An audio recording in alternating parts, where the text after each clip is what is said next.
E salve tricolor paulista, Rick aqui para falar de mais uma derrota patética do time de São Paulo, né? Mais uma derrota patética, cara. Quantas a gente vai ter nessa temporada, né? A temporada promete pra ser longa, ser bem longa, bem longa.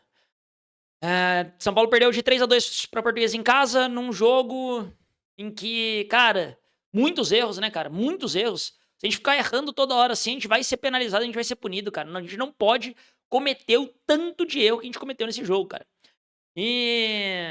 Mas vamos falar um pouco, né? Vamos falar um pouco desde o momento da escalação. Escalação. Crespo decidiu poupar vários atletas. Não sei se por cansaço, vamos ouvir depois a entrevista dele, provavelmente vão perguntar sobre isso. Não sei se por cansaço, não sei se porque tem um clássico contra o Palmeiras e depois já tem a estreia do Brasileirão contra o Flamengo, que são dois times muito fortes em sequência. Não sei o que aconteceu. Não dá pra gente ter a certeza de como é que foi a ideia e por que poupou, se poupou porque realmente estavam cansados, corria risco de lesão. Vamos esperar. Mas é fato que o São Paulo poupou muita gente. Teve alguns que nem foram pro banco, né? Caso aí, por exemplo, do Arboleda, que nem foi pro banco. Danielzinho não foi pro banco. O Wendel também não foi pro banco. O Mike não foi pro banco. Enfim, muitos jogadores nem pro banco foi. E aí, não sei. Honestamente, eu não sei o porquê que. Tipo, eu acredito que seja por isso, né? Porque tem um clássico, depois tem brasileiro, a gente precisa focar no brasileiro e pontuar o quanto antes no brasileiro. Paulista é bem mais difícil de cair, porque, como eu disse, né? Tem muito time horroroso no Paulista e só cai 2. Então é difícil de cair. São Paulo toma somar mais 3 pontos, já não tem chance nenhuma. Beleza, para classificar já começou a ficar embaçado, porque a gente fez 4 pontos em 4 jogos. Então vai ter que ganhar clássico aí, vai ter que buscar ponto contra o Palmeiras, ganhar do Santos, e depois tem 2 jogos mais acessíveis, mas a gente vai ter que fazer dos últimos 4 jogos aí no mínimo 9 pontos para buscar essa classificação. Se der para classificar, né? Mas vamos ver aí cenas dos próximos capítulos aí, se der para classificar. De novo, São Paulo teria que ter jogado melhor hoje, mas essa tabela, essa maneira que o Campeonato Paulista foi pensado é um lixo completo. Precisam rever essa parada. Não pode ficar da maneira como tá. Essa tabela do Campeonato Paulista é uma das coisas mais patéticas que já inventaram. Novamente, de os times grandes, dos 8 jogos que tem, vão pegar 4 times de Série A. Isso não existe. Precisa ser refeito alguma coisa. Metade do campeonato joga contra o time da Série A, sendo um campeonato paulista, não faz sentido. O campeonato paulista precisa ser um campeonato de pré-temporada, tá? Mas, novamente, independente disso, a gente precisava ganhar da Portuguesa, que não é um dos times da Série A. Então a gente escala ali. A gente vai com o Rafael no gol, a dupla de zaga Doria e Tolói, que me deu bastante receio, né? Dos dois, deu muito receio. Cedric numa lateral, Nicolas na outra. Na dupla de volantes foi Pablo Maia e Negruti, com o Lucas centralizado ali, fazendo esse meia quase segundo atacante. Luca aberto de um lado, Ferreirinha aberto do outro e o Caleri centralizado na frente. Das considerações que eu tenho de falar já disso, né? Me preocupava muito, como eu comentei, né, na dupla de zaga. Nicolas e Cedric, eu acho que eram as escolhas ali mesmo. O Enzo tá voltando de lesão, acho que ainda não era a hora de colocar o Enzo de titular. Tem que pegar ritmo e ir entrando aos poucos. E o Nicolas é um lateral muito promissor. Negruti e Pablo Maia, acho que a ideia foi deixar o São Paulo mais defensivo, proteger um pouco mais essa zaga que não joga junto e que é uma zaga um pouco mais velha. Eu acho que a ideia foi essa, tá? E no ataque, beleza, vamos com os pontos que a gente tem, com o ataque que a gente tem, Caleri titular, gostei. Então eu falei, pô, a escalação, pensando que o intuito foi poupar jogadores, ok, escalação ok pra boa. Mas começou o jogo e simplesmente Negruti e Pablo Maia não conseguiam ganhar nada no meio-campo. Nada, nada, nada, nada. A Portuguesa simplesmente já teve uma proposta de marcar o São Paulo pressão, marcar o São Paulo lá em cima. Isso me surpreendeu, acho que surpreendeu o Crespo também. A Portuguesa marcou quase que 30 minutos do primeiro tempo ali, pressão. E para sair de pressão, você precisa de que os meias, os volantes, voltem para buscar a bola e saiam jogando com qualidade. E o São Paulo não estava conseguindo fazer isso. O São Paulo estava rifando bola atrás de bola, chutando para frente, chutando para frente, chutando para frente. E o Caleri tentando brigar. E o Caleri ainda tá sem ritmo de jogo, ainda tá, né? Aos poucos ele vai ganhando ritmo. Não adianta ficar chutando bola pro Caleri toda hora. Precisava sair jogando. A gente não ganhou meio campo. A gente começou a jogar um pouquinho melhor depois da pausa técnica, mas ainda assim a Portuguesa foi melhor no primeiro tempo e não saiu ganhando o primeiro tempo por conta do Rafael, que fez várias defesas, pelo menos 2 defesas muito importantes, uma defesaça inclusive. A gente não saiu perdendo no primeiro tempo por conta do Rafael. Foi pro intervalo, eu falei em live ainda, acho que eu falei, no intervalo eu tiraria com urgência o Negrutti, que não tava jogando nada, e colocaria o Marcos Antônio. Pra quê? Pra dar essa posse, esse refino no passe do meio campo, pra que o São Paulo tenha um pouco mais de posse, consiga distribuir melhor a bola no meio campo com o Marcos Antônio. O Negrutti não tá jogando nada, e marcar já não vai fazer muita diferença, porque o Negrutti não tava marcando, não tava atacando, não tava fazendo nada. E aí o Crespo faz justamente isso. No intervalo coloca o Negrutti, tira o Negrutti e coloca o Marcos Antônio no lugar. E o time melhora consideravelmente. São Paulo passa a ter mais a posse, começa a pressionar mais a Portuguesa, passa a não sofrer tanto sufoco. O Dória estava fazendo uma boa partida até então. Acho que o Dória estava estava se antecipando ali aos atacantes, estava ganhando boas partes das bolas. Eu acho que o Dória estava fazendo uma boa partida. Nicolas vinha fazendo uma boa partida ali pela esquerda. O problema do Nicolas é que ele não estava sendo ajudado em nada na defesa pelo Ferreirinha. Você repara no primeiro tempo, o Luca direto estava tirando as bolas ali junto com o Cedric, lá na lateral, marcando. O Ferreirinha não estava voltando uma. E não pode acontecer isso. Se ele joga de ponta, ele tem que voltar e ajudar na marcação. Isso sobrecarregou até um pouco o Nicolas, que na minha opinião ainda estava indo muito bem, tá? Mas aí, o São Paulo tava pressionando, e no momento, pra mim, que o São Paulo tava bem melhor no jogo do que a Portuguesa acha um gol, em um lance que teve um cruzamento pra área. Eu não sei se a bola desviou no Nicolas, ou se a bola só foi um cruzamento meio fraco, mas o Tolói, cara, era dar um passo pra frente e chutar a bola pra longe, tá ligado? Só que o Tolói parece que tá com o pé pregado no chão, parece que criou raiz ali, e ele não consegue se deslocar pra frente. A hora que ele vê o René vindo, já é tarde demais, René se antecipa e faz um gol, e aí culpa aí desse gol nas costas do Tolói. Não tem como, a culpa é do Tolói desse gol aí, a gente sai perdendo de 1-0. Todo São Paulino já ficou puto, né? Porque, porra, vamos perder pra Portuguesa. Eu ainda na esperança da gente virar o jogo, vambora, vamos buscar um empate primeiro, gol a gol e etc. O Crespo faz alterações que pra mim melhoram ainda mais o São Paulo, tira o Lucas e coloca o Luciano. E o Luciano, eu confesso que não fez tanta coisa assim, mas o Lucas também não estava fazendo. Então, pelo menos tentou dar um ar novo. E também tira o Pablo Maia, que também não estava fazendo uma boa partida, e coloca o Bobadilha, para dar ainda mais qualidade de passe no meio campo. Eu acho que o Bobadilha entrou muito bem, entrou participando do jogo, entrou querendo o jogo. Ele com o Marcos Antônio já tem uma certa de posse de bola a mais, então eles estavam tocando bem a bola. Eu gostei desse momento do São Paulo. E aí, na única bola que, na minha opinião, o Ferreirinha fez bem no jogo, né, que de fato ele... Porque assim... Com todo respeito, você fala, não, o Ferreirinha não se escondeu. Mas ele não se escondeu, mas ele tomou todas as decisões erradas no último terço do campo. Toda hora que ele chegava perto da área, ele tomava a decisão errada. Ao invés de passar uma bola, ele decidia chutar, e aquele chute do Ferreirinha, que sempre é a mesma coisa, que sempre passa relativamente perto da trave, mas nunca entra. E ele chuta toda hora essa bola no arco. Foi umas 3 bolas só nesse jogo. Teve umas outras bolas que ele tenta driblar pra trás e perde a bola. Aí ele tenta dar um rolinho e perde a bola. Nossa, o Ferreirinha conseguiu me estressar hoje. Bastante, assim. Porque tudo que ele tentou, pra mim, a decisão foi errada. Teve até alguns bons lances que ele consegue driblar 1, 2, porque ele é extremamente habilidoso. Eu acho que o Ferreirinha tem um potencial absurdo. Ele é um baita jogador. Mas hoje, pra mim, ele tava tomando muita decisão errada. Era decisão errada atrás de decisão errada. E numa única decisão que ele toma certo, que ele faz tudo certo, ele deixa o Caleri embaixo da trave e o Caleri perde o gol. E aí é foda. Tipo, atacante vai perder gol? Vai, todos vão. O Ronaldo, na final da Copa, perdeu um gol que ele não pode perder. Na final da Copa de 2002. E assim, depois, obviamente, ele vai lá e faz 2 gols. E dando spoiler, o Caleri fez algo parecido. Mas, atacante, você pode perder o gol que o Caleri perdeu? Cara, não pode. Esse gol ele tem que fazer. Ele perdeu o mesmo gol contra o Botafogo lá na Libertadores de 2024, que custou a nossa eliminação. Não foi só isso, né? O Lucas também tinha perdido pênalti, enfim, mas me lembrou muito o gol que ele perde contra o Botafogo na Libertadores. Ele não pode perder esse tipo de gol. Começa a treinar, mano. Se é uma dificuldade, começa a treinar essa chapada pro gol, porque ele não pode toda hora virar o pé pra jogar no máximo cantinho e acabar chutando pra fora. E aí você, inclusive, eu sei que tem, tá? Torcedor corneta, que nesse momento já falou, olha o Caleri aí, pelo amor de Deus, volta o Tapia, coloca o Tapia, que, nossa, o Caleri tá podre, não sei o que, blá. Você que pensou nisso, esse recado é diretamente pra você. Respira fundo, meu querido. Respira fundo. O Caleri vai ajudar essa temporada pra caralho. Ele é bom de bola. Calma. Atacantes perdem gols. Respira fundo, tá? Respira, ó. Respira fundo. Calma com o Caleri. Ele acabou de voltar de lesão, primeiro jogo de titular, depois de quase 1 ano parado. Respira fundo, beleza? Mas o Caleri perde esse gol que ele não deveria ter perdido, independentemente de qualquer coisa. O Crespo ainda faz mais uma alteração. Ele tira o Luca, que não estava fazendo uma boa partida. O Luca também tomou algumas decisões bem erradas. Eu acho que ele tentou menos do que o Ferreirinha, As decisões dele foram um pouco mais acertadas, mas, enfim, eu acho que os pontas hoje não jogaram bem. E ele coloca o Pedro Ferreira, o Pedrinho, né, da base, que é o camisa 10, que tava jogando a copinha, que não jogou, inclusive, o último jogo contra o Botafogo, justamente porque ele subiu pro profissional pra jogar esse jogo. Ele entra e ele entra muito bem numa jogadaça que ele entra pela esquerda, lembrando que ele é meia, né, e ele tá jogando, ele entra na ponta esquerda, faz uma jogadaça, limpa 1-2, e na hora ali eu falo, nossa, inverte a bola lá no Ferreirinha.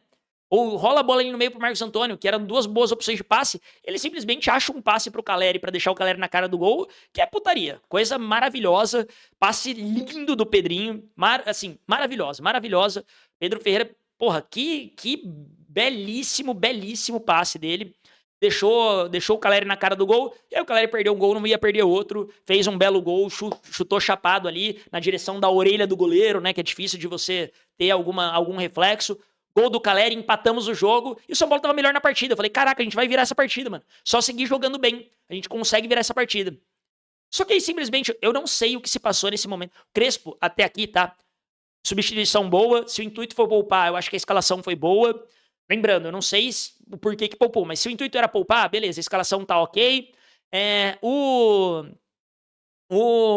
As substituições dele até aqui, a substituição que tirou o Negruti, a substituição que tirou o Lucas, todas as substituições dele funcionou, ele colocou o Pedrinho que acha assistência, tudo ele tinha feito certo até aqui na minha concepção, haja visto que o intuito dele era poupar os jogadores, né?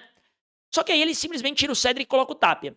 E nesse momento que ele tira o Cedric e coloca o Tapia, eu falei, caralho, mas quem vai jogar na lateral? Essa foi a minha primeira pergunta. E os jogadores dentro de campo começaram a se perguntar quem que ia jogar na lateral.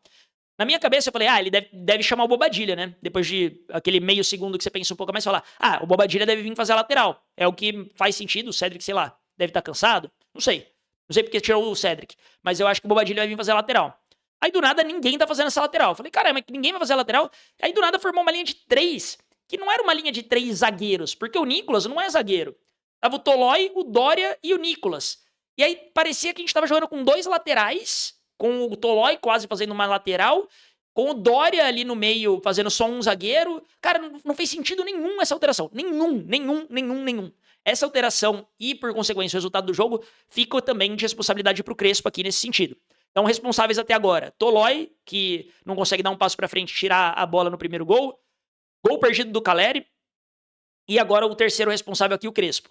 E aí, indiretamente, o Crespo, por colocar o Nicolas nessa posição, o Nicolas foi muito juvenil, é um moleque da base, é muito promissor, sou fã do Nicolas, muito bom de bola, tem muito a evoluir, mas você não pode dar um carrinho por trás da área.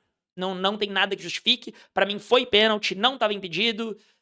Gol legal o legal da Portuguesa, que, enfim, achou os gols, mas estava merecendo o resultado porque estava achando os gols, enquanto o São Paulo não estava achando.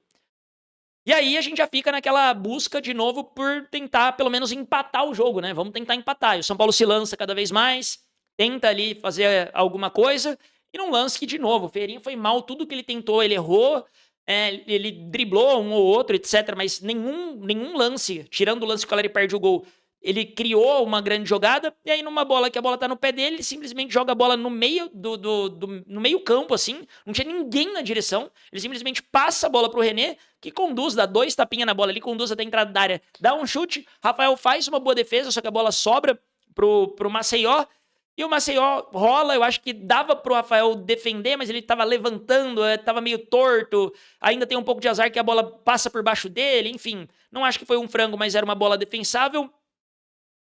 E a gente toma o 3x1. Nesse momento toma o 3x1. Acho que teve muito torcedor que deve ter desligado a TV e saído fora. Porque, porra, tomar o 3x1 da Portuguesa é de sacanagem. E esse gol foi aos 89, mais ou menos. Quase 90 aí, minutos. E aí, simplesmente, o São Paulo, logo no ataque seguinte, numa jogada de lateral, o Bobadilha acha um belo cruzamento pro Caleri, que antecipa muito bem o zagueiro. Muito bem.